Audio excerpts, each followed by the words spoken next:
Hello everyone. आज मंगलवार यानी 5 मार्च। अभी हम बात करने जा रहे हैं टाटा मोटर्स के बारे में। आज हम शेयर्स के बारे में तो बात करेंगे ही, साथ में डीमर्जर को लेकर कंपनी का क्या प्लान है, कंपनी क्या चाहती है, शेयर होल्डर्स के लिए इसमें क्या है, और अंत में विशेषज्ञों की जो है वो क्या इसके बारे में प्रतिक्रिया है। तो आइए शुरू करने से पहले अगर आप हमारे चैनल पर नए हैं तो चैनल को एक बार सब्सक्राइब ज़रूर कर लें। हम आपके लिए यूज़फुल वीडियोस लेकर आते रहते हैं जो आपके लिए काफ़ी हेल्प कर सकते हैं। तो आइए शुरू करते हैं। आज मंगलवार 5 मार्च की शुरुआती कारोबार में टाटा मोटर्स के शेयर 7% से अधिक बढ़कर 1065 रुपये के लगभग उच्चतम स्तर पर पहुंच गए। बाद में ये 1022 के स्तर पर बंद हुआ, जो लगभग 3.59 की बढ़त के साथ आज अपने ऑल टाइम हाई को भी इसने टच किया। टाटा मोटर्स की शेयर में काफ़ी अच्छा ट्रेड वॉल्यूम हमें आज देखने को मिला। लगभग देखा जाए तो 6 करोड़ के आसपास, 5 करोड़ 98 लाख, जिसमें डिलीवरी हमने देखी।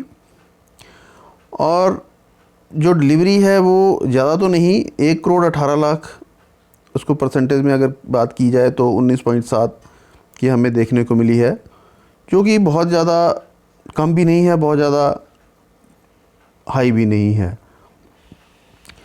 तो अभी हम बात करने जा रहे हैं कि जो टाटा मोटर्स का डीमर्जर का जो अनाउंसमेंट हुई है उसके बारे में, ये क्या संकेत देता है शेयर धारकों को, इसमें क्या है शेयर धारकों के लिए।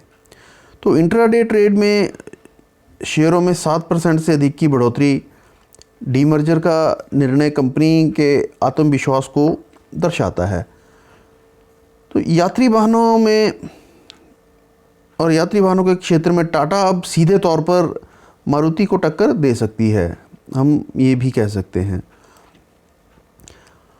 आज का शुरुआती कारोबार में टाटा मोटर्स के शेयर 7% से अधिक बढ़कर 1065 रुपये के उच्चतम स्तर पर तो पहुंच गए, जिसके एक दिन बाद ऑटो प्रमुख के बोर्ड ऑफ डायरेक्टर्स ने कंपनी को 2 अलग अलग लिस्टेड कंपनियों में डीमर्ज करने के प्रस्ताव को मंजूरी दे दी।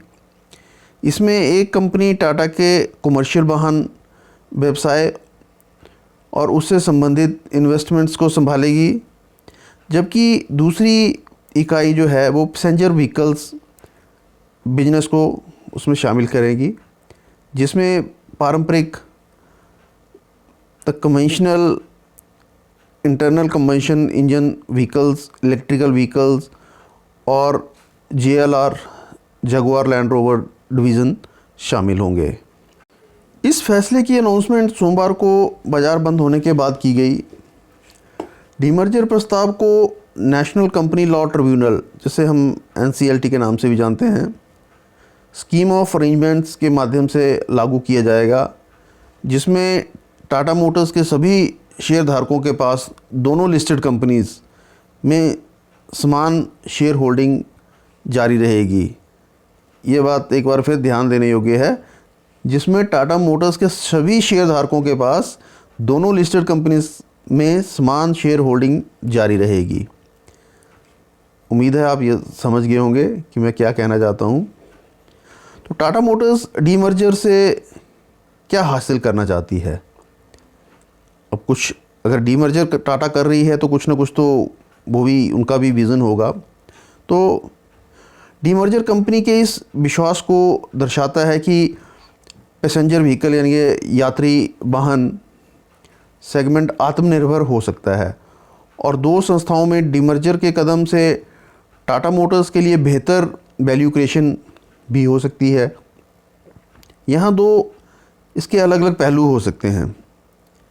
एक पहलू जो है, कंपनी की British luxury car JLR division, Jaguar वाली जो है, पैसेंजर व्हीकल डिवीज़न के रेवेन्यू का 3/4 से अधिक हिस्सा है, और EV डिवीज़न इलेक्ट्रॉनिक व्हीकल्स उस सेगमेंट में एक मार्केट लीडर को स्टैंड अलोन आधार पर प्रॉफिटेबिलिटी की ओर बढ़ते हुए देखा जा सकता है। ये समय की बात हो सकती है आने वाले समय की, जब इन दोनों विभाजनों को अलग अलग कर दिया जाए। दूसरा ये है कि कंपनी का कमर्शियल व्हीकल सेगमेंट जो है, इसका कमर्शियल व्हीकल का डिवीज़न जो है, जो ट्रक, वैन और बसें बनाता है, इस क्षेत्र में नेशनल लीडर भी है। और अब इलेक्ट्रिक, हाइड्रोजन, इंटरनल कंबशन सहित विभिन्न प्लेटफॉर्मों और ईंधन कॉन्फ़िगरेशन पर सक्रिय रूप से काम कर रहा है, और हाइड्रोजन सेल भी। 4,20,000 करोड़ रुपए से अधिक के कुल रेवेन्यू के साथ एक ही छत के नीचे रखे गए वाहन प्लेटफॉर्मों की वर्तमान में एक श्रृंखला, जो कि बहुत विशाल है, कि से वैल्यू अनलॉक करने की क्षमता भी इसमें अवश्य मौजूद है।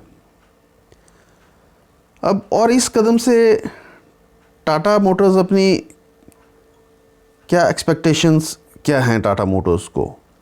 तो कंपनी का कहना है कि डीमर्जर 2022 की शुरुआत में किए गए पीवी पैसेंजर व्हीकल और ईवी इलेक्ट्रिक व्हीकल व्यवसायों के सब्सिडाइजेशन की एक तार्किक प्रगति है, और ये व्यवसाय को जवाबदेही को मजबूत करते हुए अधिक एजिलिटी के साथ हाई ग्रोथ प्रदान करने के लिए अपनी संबंधित जो इनकी रणनीतियां हैं उनको आगे बढ़ाने के लिए और ज़्यादा सशक्त बनाएगा। 2021 से ये व्यवसाय अपने अलग अलग सीईओ के तहत स्वतंत्र रूप से काम कर रहे हैं, जो कि शैलेश चंद्रा पीवी डिवीज़न के हैं, पैसेंजर व्हीकल्स के प्रमुख हैं, और गिरीश बाग जो हैं वो कमर्शियल व्हीकल व्यवसाय के हेड हैं। अब बात आती है कंपनी के शेयरधारकों के लिए क्या कदम है।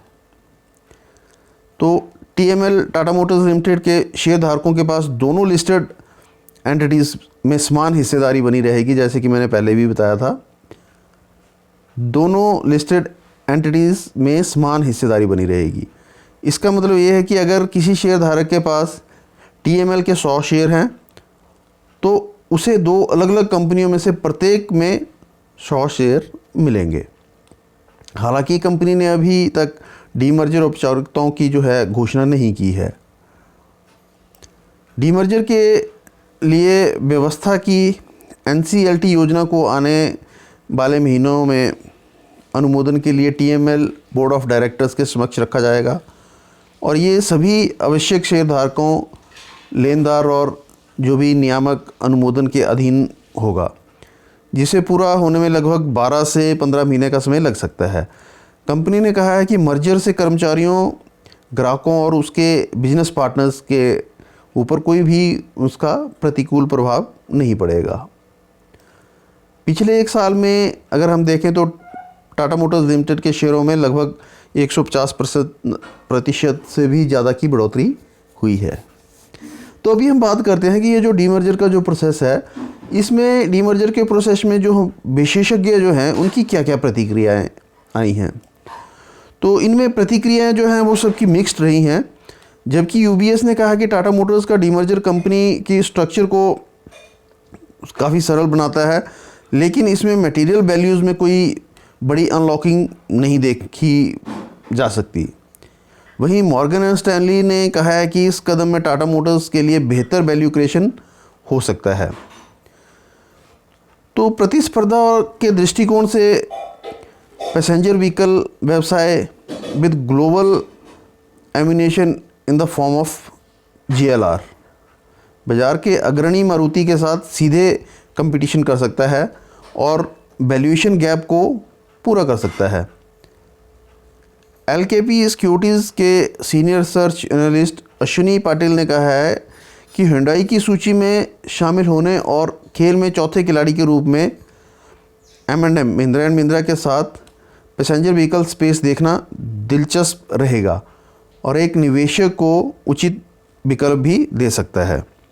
हम PV passenger vehicle, EV electrical vehicle और जेएलआर सेगमेंट में हाई ग्रोथ के अवसर देख रहे हैं, विशेष रूप से ईवी, स्वायत्त वाहनों और वाहन सॉफ्टवेयर के क्षेत्रों में। इस कदम से उच्च फोकस हासिल करने की मदद मिलेगी।